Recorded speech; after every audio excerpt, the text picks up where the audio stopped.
All right, thank you for staying with us. Well, moving on. The National Assembly on the 14th of April 2022 passed the revised budget of 17.3 trillion naira for the 2022 fiscal year, with a figure representing an increase of 192.5 billion naira from the 17.1 trillion naira approved last year, December. The passage followed the consideration of a bill to amend the 2022 Appropriations Act, transmitted to the National Assembly on the 10th February 2022 by President Muhammadu Buhari, following new developments in both the global and domestic economy. A breakdown of the revised budget shows that out of the 17.3 trillion naira passed, recurrent expenditure was increased by 198.7 billion naira to 7.1 trillion naira, while capital expenditure remained 5.4 trillion naira, with 817.6 billion naira for statutory transfer, 3.97 billion for debt servicing. A further breakdown now shows that the legislatures increased the oil benchmark to $73 per barrel. That's from $63 per barrel, with PMS subsidy for 2022 raised to 4 trillion naira as proposed by President Buhari. Well, let's talk about this. He's also joining me via Zoom. He's a senior manager, tax and regulatory services at Deloitte, Mr. Tosin Adedoyin. It's the first time on the show. Thank you so much for your time. It's good to see you. Thank you, Tolu. Nice to see you too. Yeah, let's start with your assessment of conversations leading to the revised 2022 fiscal framework and the reps' move to approve the 4 trillion naira fuel subsidy. How much of a high risk do you see this posing to the fragility of the economy? Okay, thanks, Tolu. So let me start by giving an analysis of the approved budget. So for 2022 fiscal year, you recall that the president submitted a budget of 17.13 trillion, and that was signed into law on the 31st of December 2021. Out of the 17 trillion, 5.47 relates to capital projects, 6.91 relates to recurrent expenditure, 3.88 to debt servicing, and then you have 0.87, about 1 trillion to statutory transfers. Revenue target relates to revenue target has to do with total of revenue target is like 10.74 trillion. And this yielded a deficit of 6.39 trillion. So that's like about 37% of the entire budget. So the provision for subsidy in the budget was 442 billion, and this was prepared on the basis that the subsidy will be removed at some point within the fiscal year. So in order to align with the provisions of the Petroleum Industry Act. So we recall that the PIA gives 6 months timeline for deregulation of the price, right? The petroleum price. So in order to align with that, the government had already planned that sometime mid-July, the subsidy will be removed. But given a number of events globally and at the domestic level, the government had to backtrack on this removal. And according to the government, Nigerians are really suffering at this point. And we all know that there's so much hardship in the land now. And this is coupled by the fact that there's a Russia-Ukraine war going on that has increased the cost of energy. So if you look at the fact that the cost of energy has gone up, the cost of production in Nigeria has also gone up, and thereby increasing the cost of food. So it has caused inflation, and it has also increased the cost of crude oil. So it is on the back of this that the government has thought it wise to say that instead of us removing the subsidy as of July, we would give it like an 18-month suspension in order to put correct structures in place to be able so that by the time they are removing the subsidy, it will alleviate the hardship in the land. So essentially, the major reason why the subsidy has been increased is because of the Russia-Ukraine war, which has increased the price of crude oil. And one would expect that Nigeria is supposed to benefit from this increase. But because we import everything basically, because most times we are an import-dominated country, we import even petrol, so refined petrol. So at this point, what we are supposed to benefit, however, we're not benefiting from that. So it then calls for the government to go back to the drawing board and look at the budget again and say, okay, we had planned that we were going to eliminate subsidy as a mid-year 2022, but that can no longer happen. So it then calls for a revision of the budget. So which is what has happened. The budget has been revisited and it has then been increased. Subsidy has then been increased from about 442 billion to now 4 trillion to cushion the effect on the oil marketers because of the increase in landing costs. So what it essentially means is the budget deficit has therefore increased from 6.4 trillion to 7.4 trillion. This is about 42% of the budget, and is also above the 3% to GDP ratio recommended by the Fiscal Responsibility Act. So what it then means for us is that we continue to increase the budget deficit and we continue to borrow, because essentially the budget deficit is going to be financed by new borrowings, and these new borrowings are basically going to be foreign borrowings. So the increased deficit will essentially be funded by new borrowings. Substantial part of it will be foreign. So the question is this sustainable? Could it impact the economy effectively? My answer to that would be that it depends, right? So borrowing itself, it's not it's not bad. But what is bad is, what are you borrowing for? Are you borrowing for recurrent expenditure, or are you borrowing for capital expenditure? So are you borrowing for capital expenditure that is going to increase revenue generation? So if you borrow appropriately, then you can then say, okay, yeah, this is for. But if you're borrowing to pay subsidy, then that is money gone down the drain. So you are not actually borrowing to get something, a capital project that's going to produce revenue in future. You're just borrowing to pay subsidy, and that's money gone down the drain. So it's really important for the government to start to look at the increased budget deficit. So increased borrowing would impact debt service costs. It will also put additional pressure on the foreign reserve, and also the foreign exchange market, because what it then means is that government will have to start looking for further means of servicing the debt. Most of these borrowings are in foreign currency, so you need more foreign currency to pay off the debt. And what also then happens is that it then puts pressure on the foreign exchange market and may further create devaluation of the forex, right? So, and which would also then lead to inflation. All this will not be attractive to investors. So in the end, continued borrowings and increasing budget deficit are not sustainable for Nigeria. So we need to find a way to close the gap one way or the other. Brilliant stuff there. Thanks so much for that holistic answer. And I would ask you again that the Russia-Ukraine crisis has opened oil and gas producing nations, of course, to new realities. But the problem for Nigeria remains that we are highly dependent on energy imports. Hence, the oil price rally at even above $110, it's really not favorable to our economy. Now, do you think the benchmark of $73 per barrel is the most conservative or favorable for Nigeria? Okay, so thanks, Tolu, for that question. So if you recall, right, the benchmark oil price proposed in the proposed budget submitted by the federal government to the National Assembly was around $57 per barrel. Even though, as at that time, oil was already selling above, the market price was above $70 per barrel as at that time. So it was also then increased to $62 per barrel at the point of approval of the budget.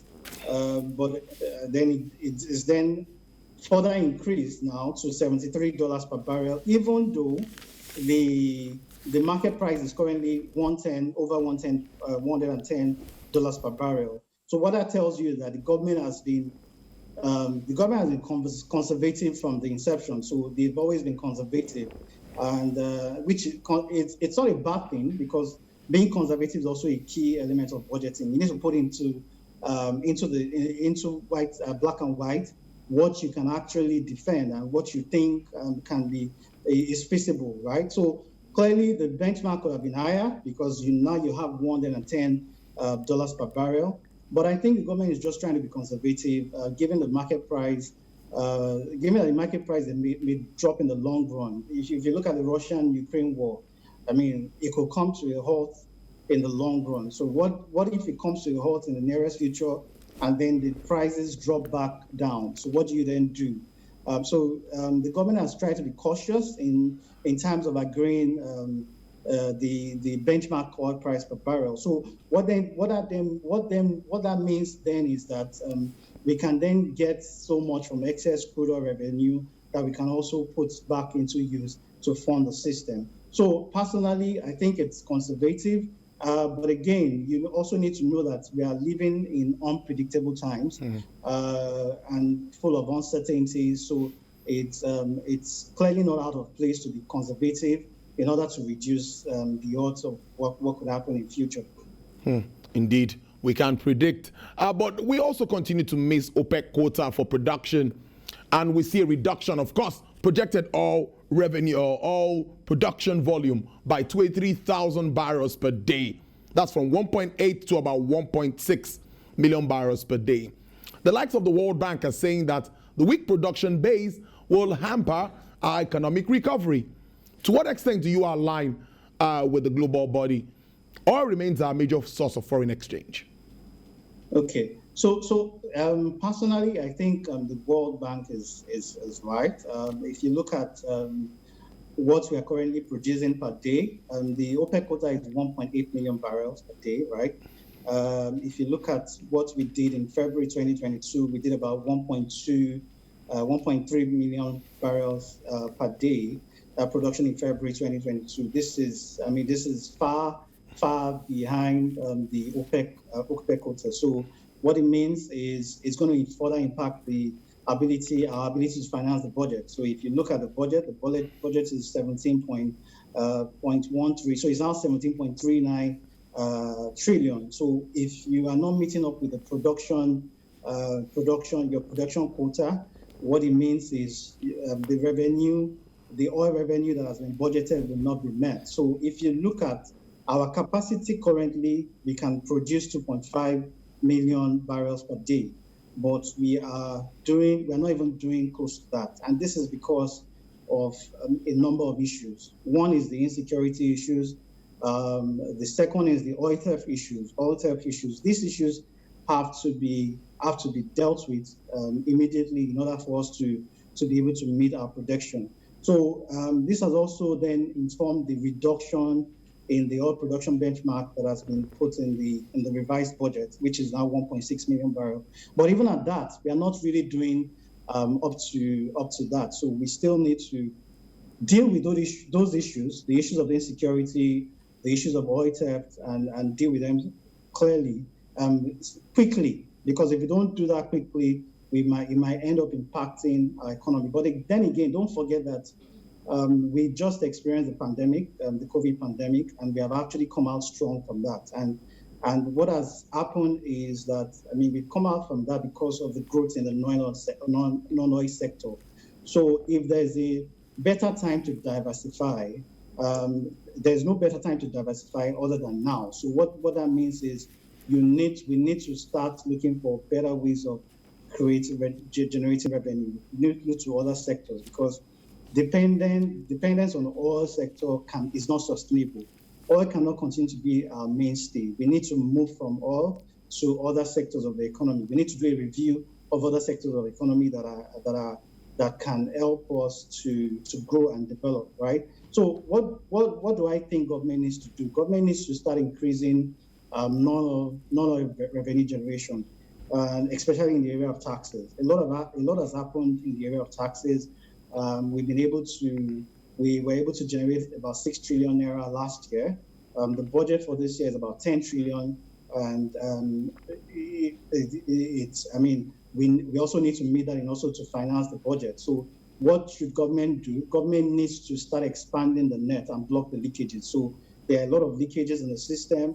Thanks to the tax authorities, they've been able to put in technology to try and block some of those leakages, but there still needs to be so many things to be done. For instance, expanding the tax net if you look at one thing I'm grateful for is the Finance Act, because if you look at the Finance Act 2021, there are a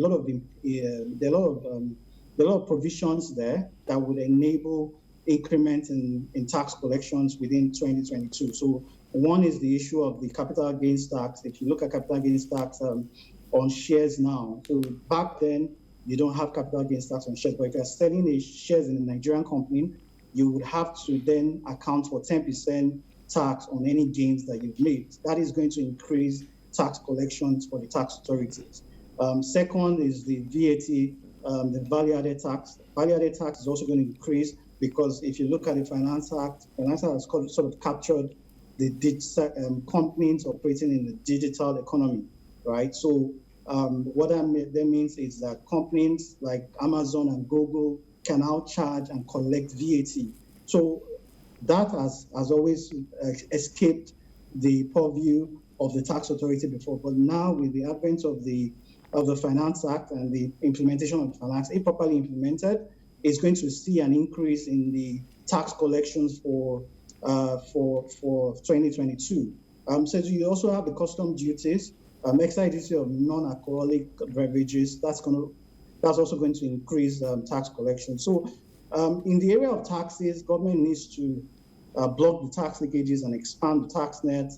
The government also needs to prune recurring expenditure, especially regarding the cost of governance.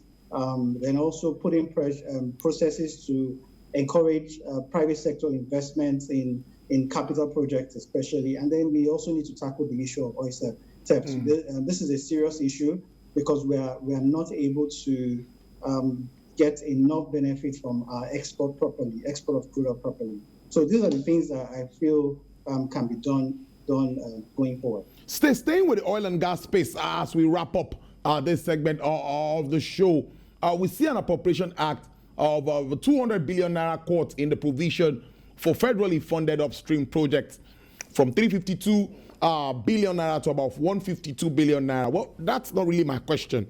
What I want to ask you is that across the value chain, from upstream, middle, and down, how critical would you say is the need for stronger investments in infrastructure as a long-term production cost-cutting measure?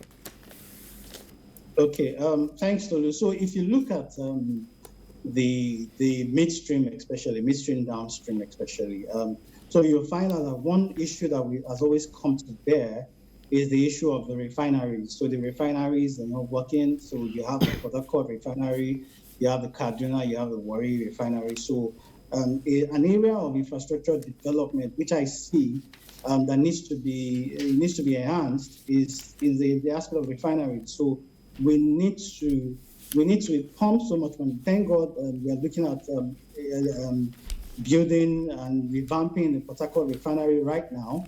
That is not bound to finish until 2023. So if we are able to get the refineries to work, right, that would ease the pressure on getting foreign exchange to service subsidy demands, right?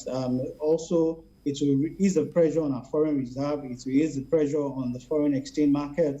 It will ease the pressure in a number of things. Even inflation will be affected because companies can now produce their goods at a much lower rate if the refineries are working properly. So the infrastructure has to be put in place in terms of refinery, and not just in terms of government alone. More players also have to come in from the private sector. It's a good thing that Dangote is already taking the lead on that, but we also need to see more players come in. The government also needs to encourage more players to come in that space so that we don't have to depend on importation of petroleum products in order to be able to survive, and we don't have to keep borrowing to pay subsidy. So if this infrastructure is put in place at the midstream level, especially regarding the refineries, we are going to be able to see a favorable impact on the economy, because